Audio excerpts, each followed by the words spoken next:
संघर्ष की राह पर जो चलता है वही तो संसार बदलता है। संघर्ष की राह पर जो चलता है वही तो संसार बदलता है।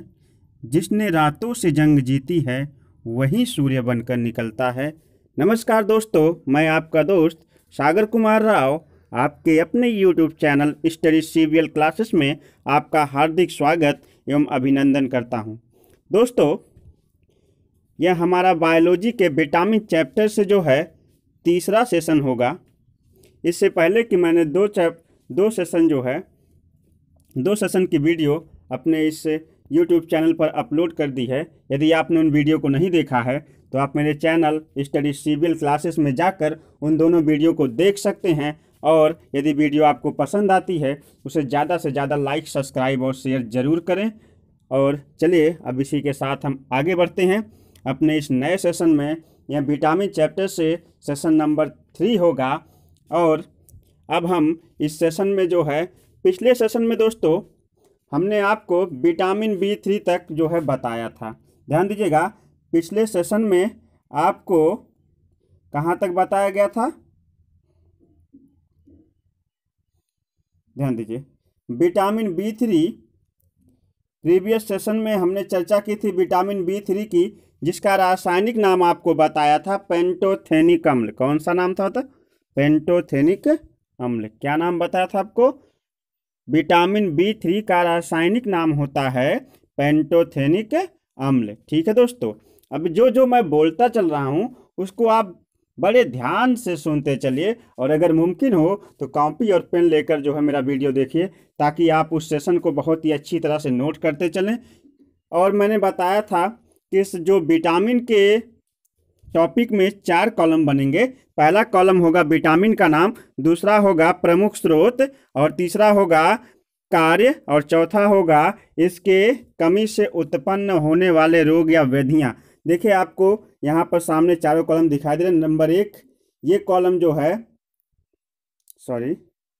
ये कॉलम विटामिन के नाम का है, ये कॉलम जो है प्रमुख स्रोत का है, और ये वाला कॉलम जो है कार्य का है, और ये चौथा कॉलम बच रहा है, ये आपका उस विटामिन की कमी से उत्पन्न होने वाले रोग या उत्पन्न होने वाली व्याधियों का कॉलम है।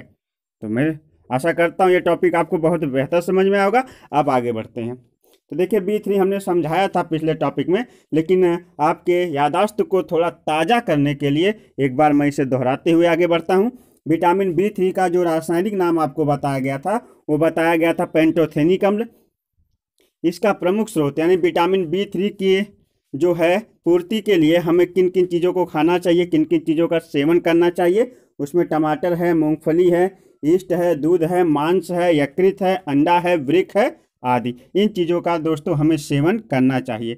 और ये करती क्या है? उपापचय क्रियाओं में सह एंजाइम रूप में जो है क्या करती है? सहायक होती है। यानी को एंजाइम एक के रूप में सहायक होती है, जो कोशिकीय पाचन यानी उपापचय में क्या करती है? सहायता करती है। ठीक है दोस्तों, अब जो है, अब आगे बढ़ते हैं। थोड़ा सा देखिएगा, इसकी कमी से जो उत्पन्न व्याधियाँ थीं वो त्वचा संबंधी रोग था, जिसका नाम था डर्मेटाइटिस। क्या था? डर्मेटाइटिस। ध्यान दीजिए, इसकी कमी से उत्पन्न जो व्याधियाँ या रोग था उसका नाम था डर्मेटाइटिस, और डर्मेटाइटिस से किसका रोग होता है? त्वचा का रोग होता है। ठीक है दोस्तों, अब जो है हम आगे बढ़ते हैं इसी सेशन में। देखिएगा, कह रहा है कि विटामिन B5 अगली विटामिन है। मैंने विटामिन B के 5 आपको जो है विटामिन B के 6 कॉम्प्लेक्स बताए थे, उसमें जो है B1, B2, B3 और B5, मैं चौथे कॉम्प्लेक्स के बारे में बात कर रहा हूँ। विटामिन B5, इसका रासायनिक नाम दोस्तों होता है निकोटीनिक अम्ल। विटामिन B5 नाम याद करते चलिए। यह जो है कॉम्पिटिटिव एग्जाम के दृष्टिकोण से या क्लासेस किसी भी राज्य में यदि आप हैं, और यदि आपके जो है परीक्षा में जो है विज्ञान पोर्शन से यदि प्रश्न आते हैं, तो ये जो है कॉम्पिटिटिव एग्जाम हो चाहे क्लासेस एग्जाम हो, बहुविकल्पी प्रश्न के बहुत ही महत्वपूर्ण प्रश्न है, जिससे आपको एक गोल्डन चांस है आपको नंबर उठाने का। तो यहाँ पे कह रहा है कि विटामिन B5 का जो है रासायनिक नाम क्या होता है, तो आपको 3-4 ऑप्शन दे देगा, उसमें से आपका निकोटेनिक अम्ल क्या हो जाएगा दोस्तों, सही हो जाएगा। ठीक है, तो विटामिन B5 इसका रासायनिक नाम है निकोटेनिक अम्ल। क्या नाम है, निकोटेनिक अम्ल। इसमें आपको किन किन चीज़ों का सेवन करना चाहिए, तो दोस्तों देखिए, मांस, यकृत, यीस्ट, अनाज, दाल तथा मछलियाँ आदि।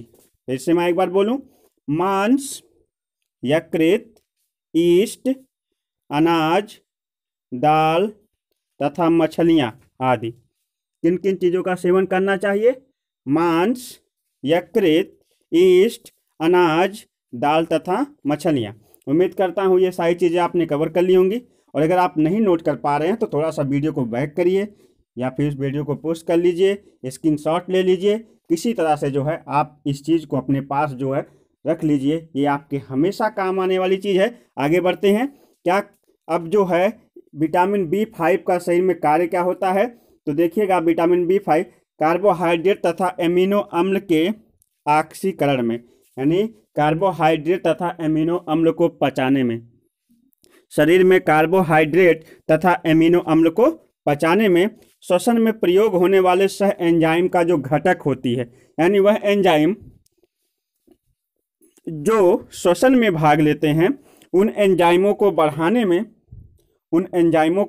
बढ़ाने में जो है विटामिन B5 क्या करती है, हमारी सहायता करती है। इसके दो काम है दोस्तों, पहला कार्बोहाइड्रेट तथा एमिनो अम्ल के ऑक्सीकरण में, अर्थात कार्बोहाइड्रेट तथा एमिनो अम्ल को पचाने में, और दूसरा जो है कह रहा कि श्वसन में प्रयोग होने वाले, यानी वह एंजाइम जो श्वसन में क्या करते हैं, सहायता करते हैं, ऐसे एंजाइमों को, श्वसन में प्रयोग होने वाले सह एंजाइमों को जो है बढ़ाने में, कराकी सह एंजाइम का घटक, यानी अर्थात उन एंजाइमों को बढ़ाने में क्या करती है, विटामिन B5 जो है हमारी सहायता करती है।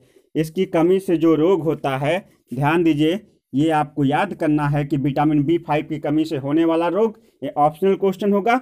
विटामिन B5 की कमी से होने वाला रोग जो होता है, उस रोग का नाम है पैलाग्रा। क्या रोग होता है, पैलाग्रा। इसमें ये पैलाग्रा रोग क्या है, इसमें जीभ व त्वचा पर पपड़ियाँ पड़ जाती हैं। जीभ व त्वचा पर क्या होती हैं, पपड़ियाँ पड़ जाती हैं, मतलब होता है कि छाले पड़ जाते हैं जो सूख कर पपड़ी बन जाते हैं, तो जीभ और त्वचा पर पपड़ियाँ पड़ जाना। और आगे कह रहा कि विटामिन B5 इसमें स्रोत फिर से मैं दोहरा दूं, मांस, यकृत, यीस्ट, अनाज, दाल, मछलियाँ आदि। क्या करता है, कार्बोहाइड्रेट और एमिनो अम्ल के ऑक्सीकरण, अर्थात कार्बोहाइड्रेट और एमिनो अम्ल को पचाने में सहायता करता है। और दूसरा जो है पैलाग्रा, यानी जीभ, इसकी कमी, दूसरा जो है श्वसन में प्रयोग होने वाले एंजाइमों के निर्माण में क्या होता है, सहायक होता है। और इसकी कमी से उत्पन्न व्याधि या इसकी कमी से उत्पन्न जो रोग होता है, वह जो है पैलाग्रा नामक रोग होता है, जिसमें जीभ व त्वचा पर क्या पड़ जाती हैं, पपड़ियाँ पड़ जाती हैं। ठीक है, अब जो है हम इसके अगले विटामिन B6 पर बात करेंगे। उम्मीद करता हूँ B3 और B5 आपको बहुत बेहतर समझ में आई होगी। अब हम चलते हैं विटामिन B6 की तरफ। दोस्तों, विटामिन B6 का रासायनिक नाम पहले याद करिए। विटामिन B6 का रासायनिक नाम होता है पैराडॉक्सिन। विटामिन B6 का रासायनिक नाम है पैराडॉक्सिन। विटामिन B6 का रासायनिक नाम है पैराडॉक्सिन।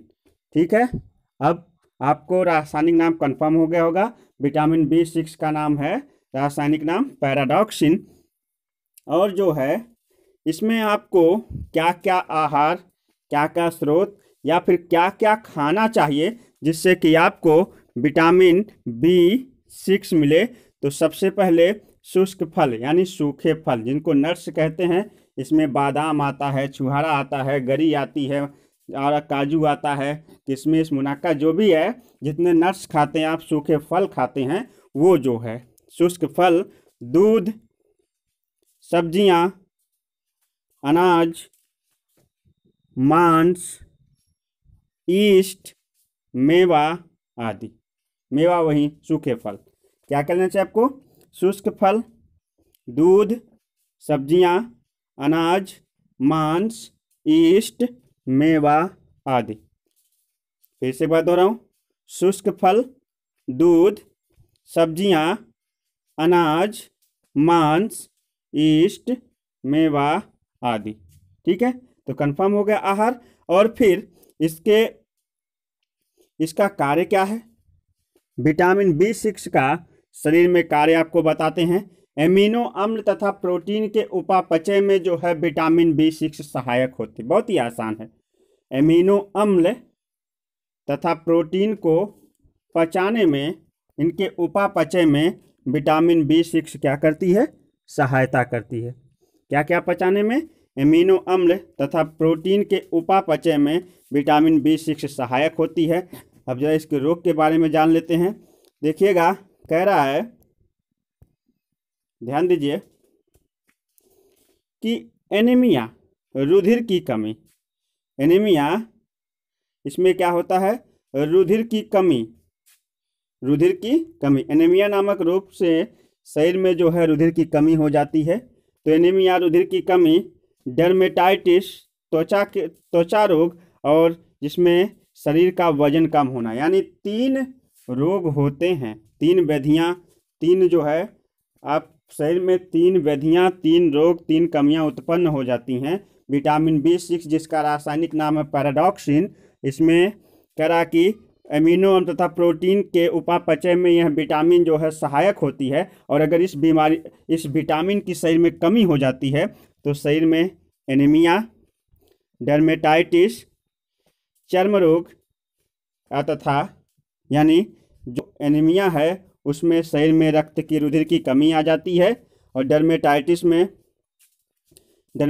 मतलब चर्म रोग, यानी त्वचा का संबंधी रोग हो जाता है। और अगला जो है, इसमें इसकी कमी से शरीर के वजन में गिरावट आ जाती है, शरीर का वजन घट जाता है।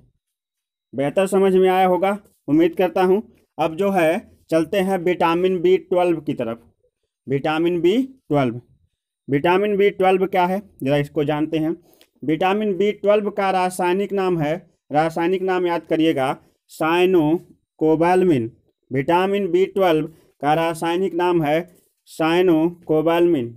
विटामिन B12 का रासायनिक नाम है साइनोकोबाल्मिन। ठीक है दोस्तों। अब उसके बाद इसमें आपको स्रोत क्या लेने चाहिए? यकृत, मांस, मछली, दूध, अंडा आदि। यकृत, मांस, मछली, दूध, अंडा आदि। यकृत, मांस, मछली, दूध, अंडा आदि। ये चीज़ें जो है आपको क्या करनी चाहिए? विटामिन B12 के जो है पूर्ति के लिए लेनी चाहिए। क्या क्या? यकृत, मांस, मछली, दूध, अंडा आदि।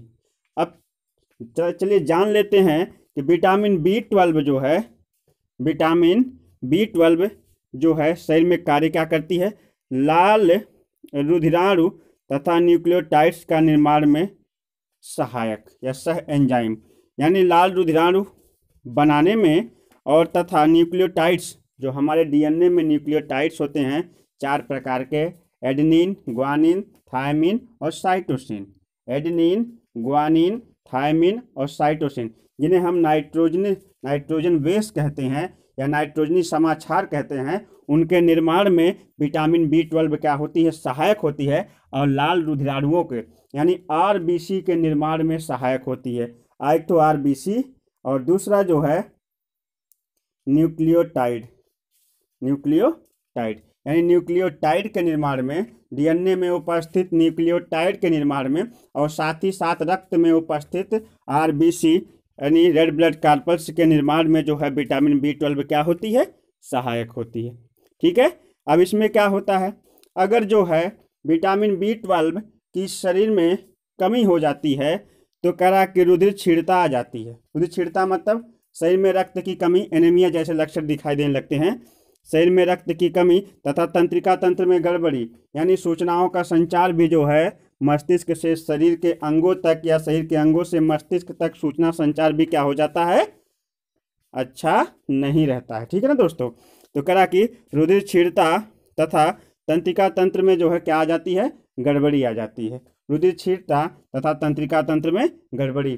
तंत्रिका तंत्र में गड़बड़ी का मतलब होता है कि मस्तिष्क से जो संदेश चलकर जाते हैं अंगों तक, तो वो सही नहीं पहुंच पाते हैं, जिससे अंग सही से कार्य नहीं करता है। ठीक है, तो उम्मीद करता हूं vitamin B3, vitamin B5, vitamin B6 और विटामिन B12 इनके रासायनिक नाम, इनके प्रमुख स्रोत और इनके कार्य और इनकी कमी से होने वाला रोग आपको बहुत बेहतर समझ में आया होगा। अब मैं इसी सेशन में एक और टॉपिक को कवर कर लेता हूं, जो कि वह बेचारा अकेला टॉपिक ऐसा है जिसका कोई कॉम्प्लेक्स नहीं होता, तो इसी में पढ़ाते हैं। दोस्तों, जितनी भी खट्टी चीज़ें होती हैं जो आप खाते हैं, जितनी भी खट्टी चीज़ें होती हैं, खट्टा, उनमें आपको विटामिन C प्राप्त होता है। खट्टी चीज़ों के खाने का स्रोत है विटामिन C। तो चलिए विटामिन C के बारे में जाते हैं। विटामिन C का रासायनिक नाम एस्कॉर्बिक अम्ल। एस्कॉर्बिक अम्ल ये विटामिन C का रासायनिक नाम है। विटामिन C का रासायनिक नाम है एस्कॉर्बिक अम्ल। फिर से मैं बोलूं, विटामिन C का रासायनिक नाम है एस्कॉर्बिक अम्ल। इसमें आपको कौन कौन से स्रोत लेने चाहिए? नींबू, आंवला, मौसमी, संतरा। नींबू, आंवला ये दोनों खट्टे हैं। मौसमी संतरा, हरी सब्जियां, रसीले फल, शिमला मिर्च आदि। इसे स्रोत याद करिए। विटामिन C का, ये भी जल में घुलनशील विटामिन है। विटामिन C का रासायनिक नाम है एस्कॉर्बिक अम्ल। विटामिन C का रासायनिक नाम है एस्कॉर्बिक अम्ल। इसमें आपको स्रोत में लेना चाहिए नींबू, आंवला, मौसमी संतरा, हरी सब्जियां, रसीले फल, शिमला मिर्च आदि। ठीक है, अब क्या करता है, शरीर में जो क्रेब्स चक्र होता है, कोलेजन तंतुओं तथा अंतराकोशिकीय मैट्रिक्स के अस्थियों के मैट्रिक्स का निर्माण, मतलब होता है कोशिकीय उपापचय में सहायक, कोशिकीय उपापचय में सहायक और साथ ही साथ जो हड्डियों की मजबूती में सहायक। अगर आपको दांतों की ज़्यादा मजबूती चाहिए तो आप विटामिन C लीजिए, आप खट्टा लीजिए, आपके दांत जो है हमेशा मजबूत रहेंगे। तो हड्डियों के जो है अस्थियों के मैट्रिक्स का निर्माण का मतलब होता है कि हड्डियों को मजबूती प्रदान करना। और क्रेब्स चक्र जो कि हमारा कोशिकीय चक्र है, तो कोशिका के उपापचय में सहायक। ठीक है ना। अब इसकी कमी से कौन सा रोग होता है? कह रहा है कि इसकी कमी से जो है स्कर्वी रोग हो जाता है। C for scurvy. मसूड़ों में से रुधिर का स्राव, शरीर के भार में कमी आ जाना। मसूड़ों से रुधिर का स्राव होना और शरीर के भार में क्या आ जाना? कमी आ जाना। यह क्या है? स्कर्वी रोग के लक्षण हैं। तो विटामिन C का रासायनिक नाम है एस्कॉर्बिक अम्ल। एस्कॉर्बिक से स्कर्वी बना हुआ है दोस्तों, इसको याद रखिएगा। विटामिन C का रासायनिक नाम है एस्कॉर्बिक अम्ल। इसमें जितने भी खट्टे स्रोत हैं जैसे नींबू, आंवला, मौसमी संतरा, हरी सब्जियां, रसीले मिर्च, रसीले फल, शिमला मिर्च आदि इसमें आपको लेना चाहिए। क्रेब्स चक्र कोशिका में चलने वाले क्रेब्स चक्र में सहायक होता है चलाने में, और कोलेजन तंतुओं के रूप में अंतराकोशिकीय मैट्रिक्स बनाता है, मतलब होता है कि अस्थियों का निर्माण करता है। और क्या होता है? स्कर्वी रोग, मसूड़ों से रुधिर का स्राव होने लगता है इस रोग में, और जो है तथा भार में क्या हो जाती है? कमी आ जाती है। मसूड़ों से रुधिर का स्राव होता है और शरीर के भार में कमी आ जाती है। यह जो है विटामिन C के जो है लक्षण है। ठीक है, तो इसकी कमी से उत्पन्न होने वाला रोग है स्कर्वी। और उम्मीद करता हूँ यह सेशन आपको बहुत ही बेहतर समझ में आया होगा। और इससे पहले मैंने 2 सेशन अपलोड कर दिया है, उसको आप शुरू से देख लीजिए।